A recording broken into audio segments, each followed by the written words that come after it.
Copy in the air. Got a gazebo, playground.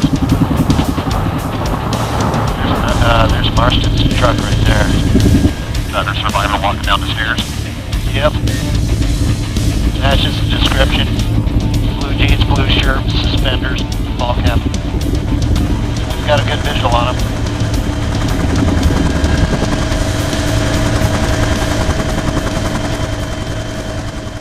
Washoe 6 Zebra 92. I'll be out with the subject at North Valley's Park. If you can have fire and REMSA respond, please.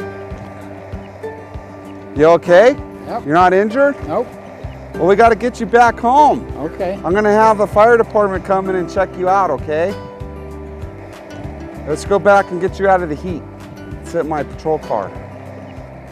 Today we're going to look at the Wandering Prevention Program, a program designed for those with dementia and Alzheimer's, operated by the Social Resources Group. And this is Adam Hopkins, the coordinator of the Wandering Prevention Program, and Deputy Sheriff Clint Player. Gentlemen, thank you so much for joining us. You're welcome. Thank you for having me here. Tell me a little bit about the Wandering Prevention Program, what it does, and who you serve. In 2013, local law enforcement looked at the number of calls for service that they were responding to regarding missing persons. They determined that they had responded to approximately 700 calls for service for missing persons in general. They broke that down and realized that out of that, there were a significant number of folks that were experiencing Alzheimer's or dementia-related issues. A group was formed encompassing the Washoe County Sheriff's Office, Reno Police Department, and the Human Services Agency. Their goal was to come up with strategies, new strategies, to help alleviate that problem and to free up law enforcement and ultimately to find people more quickly and preserve life. The way they determined they should do that was to use a technology that was already out on the market called CareTrac. What they found through their research was that in Washoe County, northern Nevada, there are 18,000 people who are being diagnosed with Alzheimer's or dementia-related issues. Of that 18,000 in northern Nevada, 10,000 reside in Washoe County alone.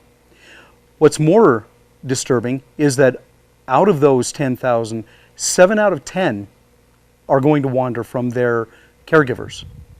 So the number that we have been responding to is actually probably low and is going to increase. So it was very important that they come up with a way to solve this problem, or at least make an impact on the problem. So what they chose to go with was a product called CareTrac. So as far as the CareTrac program itself, it started as a one-phase program, but here in Washoe County we decided to make it a two-phase program, and Deputy Player is going to explain that entire process to you.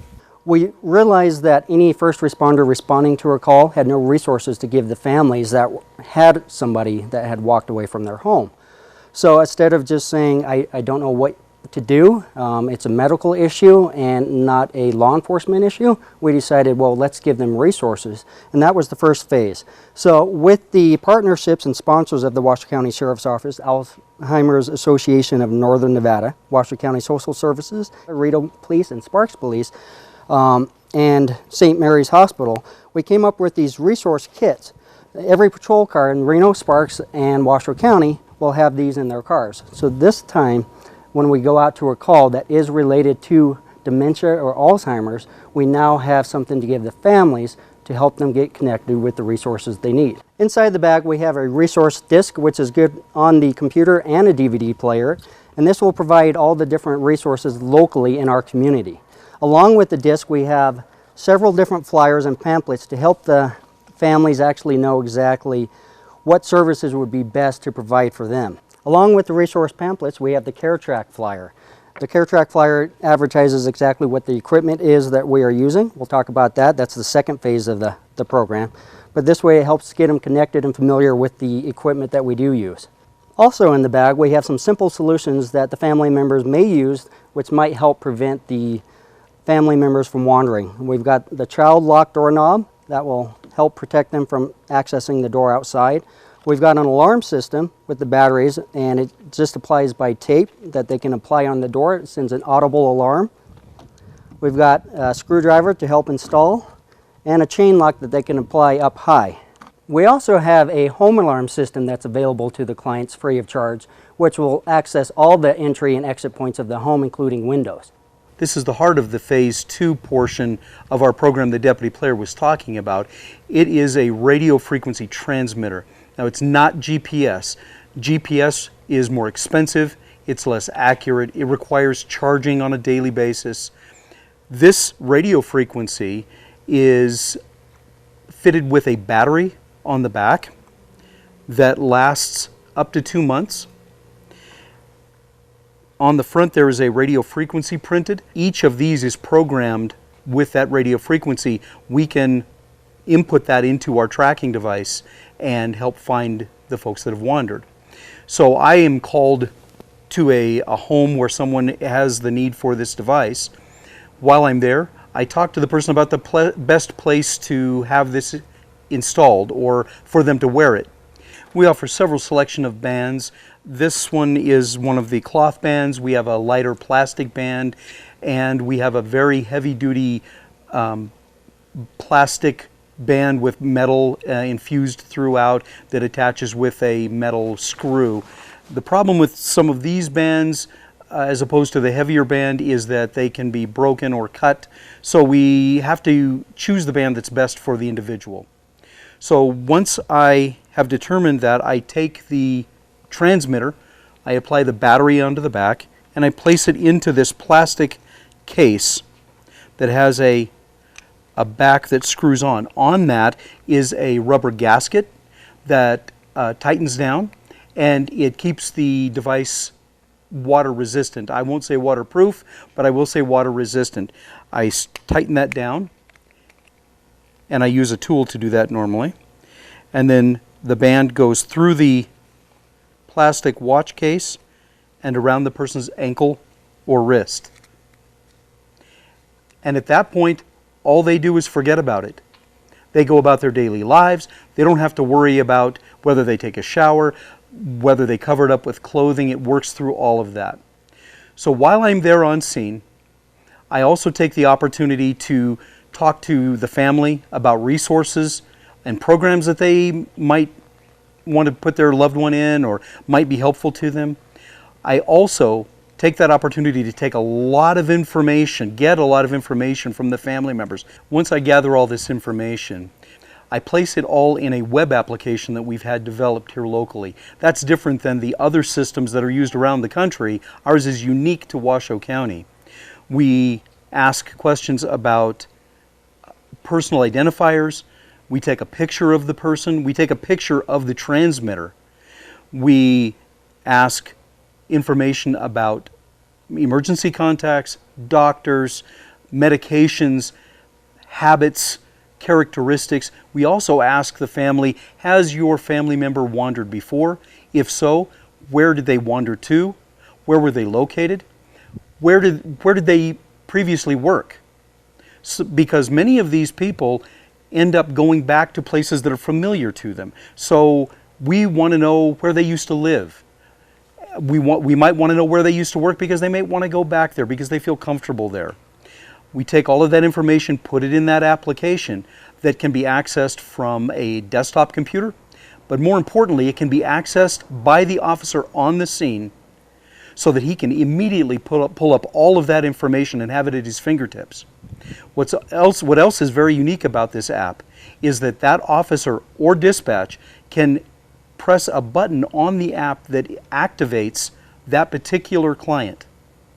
What that does is sends a text to every person that is currently enrolled on the app, not the clients, but officers. So now we not only have the one person on scene that is now responsible for trying to find this person, but we could potentially have hundreds of people that are now able to look for this missing person. This is the equipment we use once the CareTrac client has been activated. This is the handheld antenna. It's directional. We can locate somebody within 1 mile. On the backpack here, every first responder that has been trained in CareTrac will be provided one of these backpacks. And inside we have the receiver, which is the brain of the unit.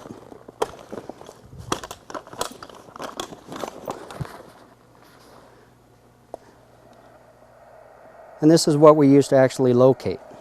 We also have in this bag a space blanket, bottled water, snacks in case we get on scene and they've been dehydrated, they've been there a while, or even if the tracker himself needs water.